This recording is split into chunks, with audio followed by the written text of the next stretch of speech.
So guys, गर्मियों का मौसम, वेरिकोसिल का दर्द बार बार सता रहा है, परेशान कर रहा है। आपने बहुत सारी चीज़ें उसके ऊपर कर ली है, ठंडा गर्म कर लिया है, उसके साथ अलग सी चीज़ें टेसू के फूल का भी उपचार कर लिया है, बट कुछ रिलीफ नहीं मिल रहा है और आप परेशान पे परेशान हो रहे हो और उसके पीछे रीज़न ढूंढ रहे हो कि गर्मियों में वेरिकोसिल क्यों बढ़ रहा है।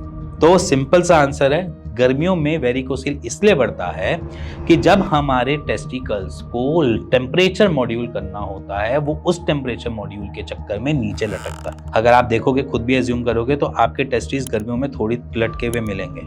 वो सबके मिलते हैं, बट वेरिकोसिल के होने के बाद ये ज़्यादा लटकते हैं। और जब वो ज़्यादा लटकते हैं तो वो एक वेन के ऊपर आपने जोर दिया हुआ है और उस जोर की वजह से उसमें टीयर जैसी संभावनाएं हो जाती हैं, जिसकी वजह से वहाँ पर इन्फ्लेमेशन बढ़ती है और इन्फ्लेमेशन की वजह से दर्द बढ़ता है। अब इसके बारे में बात करते हैं कि ये हुआ कैसे। देखो, सिंपल सी बात समझना, जब आपका टेम्परेचर बढ़ता है ना, तो टेस्टिस क्या करते हैं, लटकते हैं। जब आपके टेस्टिस लटकन में होते हैं या हैंगिंग मोड पे होते हैं, तो वहां आपका ब्लड का फ्लो थोड़ा सा हैम्पर्ड होता है। हैम्पर्ड कैसे होता है?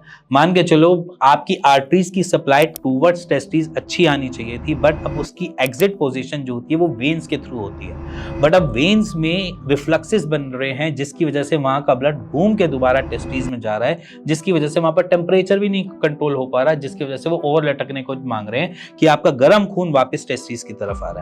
एक तो बाहर गर्मी, एक आपके शरीर के जो ब्लड का फ्लो जा रहा है, आपका ब्लड ठंडा होते हुए नहीं जा रहा, उसकी गर्मी, इस वजह से वहां पर दिक्कतें ज्यादा बढ़ती है। इसी वजह से आपको दर्द बढ़ता है, इसी की वजह से इनफर्टिलिटी आती है, इसी की वजह से एट्रोफी होती है और इसी की वजह से सारी दिक्कतें स्टार्ट होती है। तो अगर यहाँ पर बचना है तो एक ही तरीका है कि अपने टेस्टिस को लटकने से रोकना है। तो यहाँ पर सपोर्टर पहनेंगे, मैक्सिमम कोशिश करेंगे कि ब्लड का फ्लो बेटर तरीके से जाए। तो मैंने कुछ एक्सरसाइज बना रखी है, मैं उसका लिंक बायो में डाल दूंगा, आप जाकर देख सकते हैं।